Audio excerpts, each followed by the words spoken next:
नमस्कार दोस्तों, आप सभी को स्वतंत्रता दिवस की बहुत सारी शुभकामनाएं। दोस्तों, आज के दिन के मायने हैं सैकड़ों सालों की गुलामी से आज़ादी और लोकतंत्र का यह हासिल आज लाल किले पर भी दिखाई दिया। दोस्तों, पीएम मोदी भाषण दे रहे थे। सामने नेता विपक्ष राहुल गांधी भी सुनने आए थे। बहुत सारे विपक्षी सांसद भी सुनने आए थे। हमारे मुख्य न्यायाधीश भी यहाँ पर बैठे थे। इसके अलावा हमारे खिलाड़ी और कई फील्ड से जुड़े लोग भी बैठे थे। और ये हमारे लोकतंत्र का हासिल है। ये देश की विविधता है। हर किसी का मान सम्मान है, संघीय ढांचे का सम्मान है। लेकिन दोस्तों, भाषण देते वक्त जब पीएम मोदी विपक्ष को कोसने लगे तो राहुल गांधी ने आखिरकार क्या सोचा होगा। यहाँ पर बेइज्जत होने आए हैं देश के प्रधानमंत्री, जिन्हें देश के विकास की बात करनी चाहिए, वो विपक्षी नेताओं पर तंज कसने लगे। पीएम मोदी ने विपक्षियों पर तंज कसते हुए क्या क्या कहा, बारी बारी से आपको सुनाते हैं। दोस्तों, पहले बात करते हैं बंगाल के घटना को लेकर। पीएम मोदी क्या बोले और बेटियों के मान सम्मान पर क्या कहा, जरा सुनिए। और मैं आज लाल किले से फिर एक बार अपनी पीड़ा व्यक्त करना चाहता हूँ। मोदी बोलते कि समाज के नाते हमें गंभीरता से सोचना होगा। हमारी माता बहनों बेटियों के प्रति अत्याचार हो रहे हैं, उसके प्रति देश का आक्रोश है, जन सामान्य का आक्रोश है। इस आक्रोश को मैं महसूस कर रहा हूँ। इसको देश को, समाज को, हमारे राज्य सरकारों को गंभीरता से लेना होगा। महिलाओं के विरुद्ध अपराधों की जल्द से जल्द जांच हो, राक्षसी कृत्य करने वालों को जल्द से जल्द कड़ी सजा हो। वो समाज में विश्वास पैदा करने के लिए जरूरी है। तो दोस्तों, बंगाल की घटना का जिक्र करते हुए पीएम मोदी बेटियों का मान सम्मान की बात करते हैं। बेटियों के खिलाफ अपराध का जहां तक मामला हो रहा है, तो यह अपराध किसी एक राज्य का सीमित नहीं है। दोस्तों, बंगाल में भी हुआ, बिहार में भी हुआ, यूपी में भी हुआ। तमाम राज्यों में, सारी राज्यों में रोजाना बेटियों के खिलाफ इससे अपराध होते रहते हैं। तो 6 महीने की बच्चे से लेकर बुजुर्ग महिलाओं तक नहीं बख्शा जाता था। तो सरकार के साथ साथ एक समाज के तौर पर हमें चिंतन करने की ज़रूरत है। हाँ, सरकार को संवेदन दिखानी चाहिए। राजनीतिक दलों को कम से कम उन नेताओं का मान सम्मान नहीं करना चाहिए जिन पर बेटियों के खिलाफ अपराध के गंभीर आरोप लगते हैं। लेकिन दोस्तों, पीएम मोदी क्या वाकई ऐसा करते हैं? फिल्म डायलॉगबाजी अपनी जगह है, लेकिन अगर बेटियों का मान सम्मान है तो पीएम मोदी को सबसे पहले आईटी सेल वालों को समझाना चाहिए, जो युवा विनेश फोगाट से लेकर बुजुर्ग सोनिया गांधी के खिलाफ कैसा कैसा कैंपेन चलाते हैं। विनेश फोगाट का कैसे कैसे ट्रोल किया गया है। ऐसे शब्दों का भी इस्तेमाल किया गया है कि 2-4 कपड़े उतार लेती तो वजन कम हो जाता। उसके बाद एफआईआर तक दर्ज की गई। उसके बाद एक व्यक्ति माफ़ी मांगती भी दिखाई दे रही है।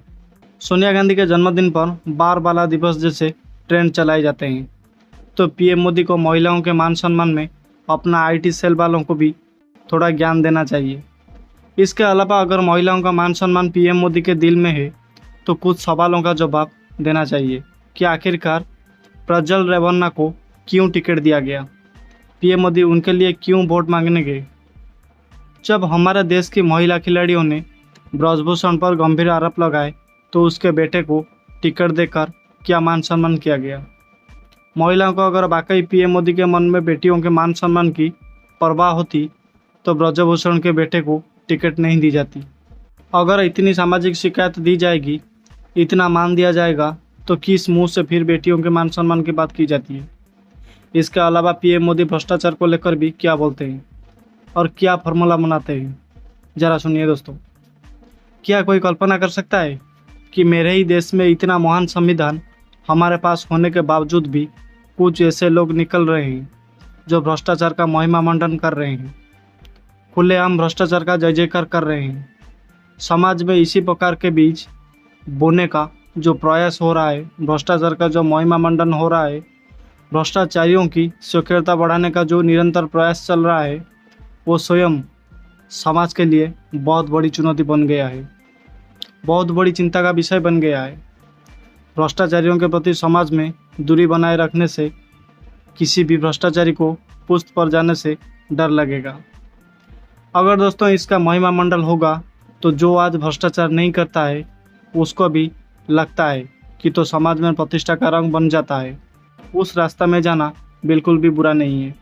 तो भ्रष्टाचार के मुद्दे पर बात करते हुए पीएम मोदी विपक्षी दलों पर तंज कसते हुए दिखाई दे रहे हैं कि भ्रष्टाचारियों का मान सम्मान किया जा रहा है, उनका महिमा मंडन किया जा रहा है। तो मोदी जी आप जिन्हें भ्रष्टाचारी बताते हैं उनका क्या हुआ? अब बीजेपी की वॉशिंग मशीन जैसी बात भी बोरिंग हो गई है। हम जैसे ही पत्रकार कितने बार रोजाना दोहराएंगे, लेकिन आप रोजाना चूंकि डायलॉग दोहरा देते हैं। तो फिर याद दिलाना पड़ता है कि आखिरकार आपकी बात पर यकीन कैसे किया जाए। दोस्तों आप जिन्हें हजारों करोड़ों को घोटालों के आरोप बताते हैं, कारगिल योद्धाओं के आवास हड़पने का आरोप लगाते हैं, तो महिमा मंडन की जहाँ तक बात है, मान सम्मान की जहाँ तक बात है, आप ऐसे लोगों को राज्यसभा भेज रहे हैं। आप ऐसे लोगों को डिप्टी सीएम बना रहे हैं जिन्हें आप खुद भ्रष्टाचारी बताते थे। तो आपकी बात पर आखिरकार कैसे यकीन किया जाए? डबल इंजन सरकार में, थाने में, तहसील में, तमाम विभागों में कहाँ पर आपने भ्रष्टाचार खत्म कर दिया था? ये बहुत ज़्यादा कम कर दिया। ऐसा कोई उदाहरण रखने को नहीं मिला है। ऐसे ऐसे घोटाले सामने आया है कि जनता देखकर भी दंग रह जाती है। तो भ्रष्टाचार आखिरकार कहाँ खत्म हो रहा है? कहाँ भ्रष्टाचार के खिलाफ ईमानदारी से लड़ाई चल रही है या फिर सेलिब्रिटी कार्रवाई चल रही है? आगे पीएम मोदी विपक्षी नेता पर एक तंज कसते हुए सोचकर देखिए कि सरकार का मान सम्मान रखते हुए, सरकारी बुलावे का मान सम्मान रखते हुए वहाँ पर विपक्षी नेता आए हैं और पीएम मोदी एक तंज कसते हैं कि कुछ विकृत मानसिकता के लोग हैं जो भारत की तरक्की नहीं चाहते हैं। क्या कहते हैं पीएम मोदी, जरा सुनिए। कुछ लोग ऐसे होते हैं जो प्रगति देख नहीं सकते। कुछ लोग ऐसे होते हैं जो भारत का भला सोच नहीं सकते। जब तक खुद का भला ना हो तब तक उनको किसी का भला अच्छा नहीं लगेगा। लोग जब उनके गोद में विकृत पलती है, जब विनाश का कारण बन जाती है, सर्वनाश का कारण बन जाती है, एना का मार्ग ले लेती है और तब देश की इतनी बड़ी हानि हो जाती है जिसकी भरपाई करने में हमें नए सिरे से मेहनत करनी पड़ती है। दोस्तों इसीलिए ऐसे निरा होते हैं, वो निरा नहीं है, उनकी गोद में विकृत पल रही है। ये विकृत विनाश को सर्वनाश के सपने दिखा रही है, ताने बोने जोड़ने की प्रयास में लगी हुई है। दोस्तों क्या आज के दिन में देश के प्रधानमंत्री को ऐसी बात करनी चाहिए थी? सामने बैठे विपक्ष के नेता क्या सोच रहे होंगे? राहुल गांधी ने क्या सोचा होगा कि बेइज्जत करने के लिए बुलाया है? दोस्तों इस तरह की तंज कसने का आखिरकार क्या मतलब है? कभी इतिहास में किसी प्रधानमंत्री ने ऐसे विपक्षी नेताओं को लाल किले से बेइज्जत नहीं किया होगा। हर कोई नेता देश की तरक्की चाहता है। तमाम पार्टियों के समर्थक, तमाम पत्रकार, चाहे वो पीएम मोदी के समर्थक ही क्यों ना हो, लेकिन देश की जहाँ तक बात हो तो देश के लिए सबके मन में प्यार है। हर कोई देश से प्यार करता है, हर कोई दिल में तिरंगा रखता है। विचारधारा आपकी अलग हो सकती है। बस रोड में आप बताना चाहिए था कि 2024 तक जो विकसित भारत बनाने की बात की जा रही थी वो आखिरकार किस तरह बनाया जाएगा। शिक्षा के लिए क्या इंतजाम किए जाएंगे, स्वास्थ्य के लिए क्या इंतजाम किए जाएंगे। लंबी लंबी फेंकने से विकसित भारत नहीं बनेगा। दोस्तों जब सरकारी स्कूल बंद होते जा रहे हैं, शिक्षा हमारी चौपट होती जा रही है, गरीब आदमी की पहुंच से बाहर होती जा रही है, तो आखिरकार विकसित भारत कैसे बन पाएगा? ये सामान्य से सवाल है जो हम जैसे पत्रकार और बहुत सारे विपक्षी नेता अगर वो उठाते हैं तो हो सकता है कि देश के प्रधानमंत्री हमारे बारे में ये सोचते हों कि ये विकृत मानसिकता के लोग हैं, ये देश की तरक्की नहीं चाहते हैं। दोस्तों आजकल आईना दिखाना भी ये मान लिया गया है कि देखिए ये तो देश के खिलाफ है, ये तो देश की तरक्की नहीं चाहते हैं, ये लोग हमेशा रोते रहते हैं।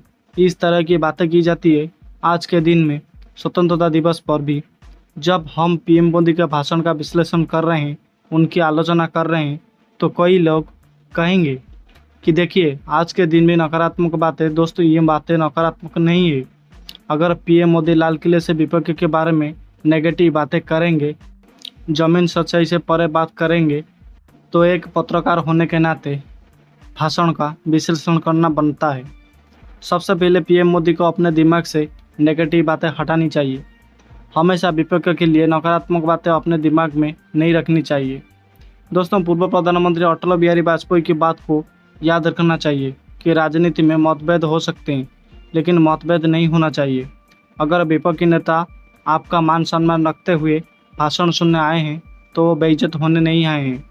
विपक्षी नेताओं पर तंज कसते हुए पीएम मोदी ने परिवारवाद को मुद्दा भी उठाया और कहा कि वो परिवारवाद को ख़त्म करना चाहते हैं, राजनीति से इसीलिए 1 लाख युवाओं को आगे बढ़ाने चाहते हैं। क्या फॉर्मूला बताया जो ज़मीन हकीकत से परे है। ज़रा पीएम मोदी का मजाक सुनिए। देश को, लोक राजनीति को हमें परिवारवाद और जातिवाद से मुक्ति दिलानी होगी।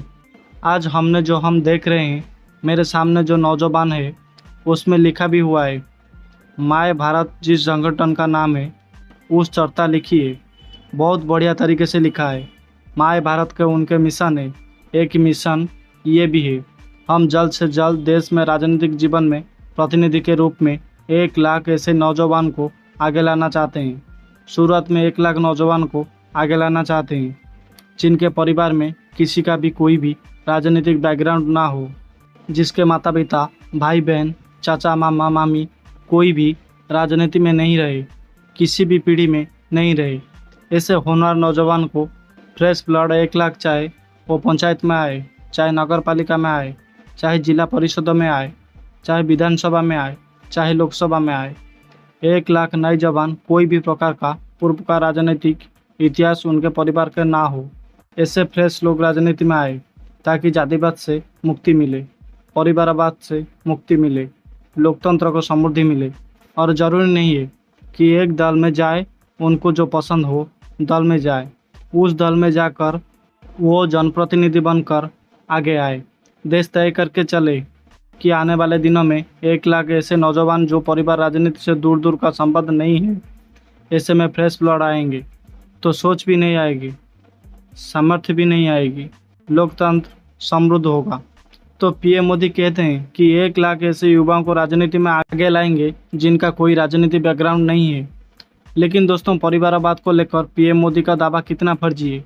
अगर पीएम मोदी वाकई राजनीति में फ्रेश का सम्मान करने, बिना राजनीतिक बैकग्राउंड वाले लोगों का सम्मान करते, तो फिर ज्योतिरादित्य सिंधिया को हराने वाले केपी यादव को आगे बढ़ाया जाता।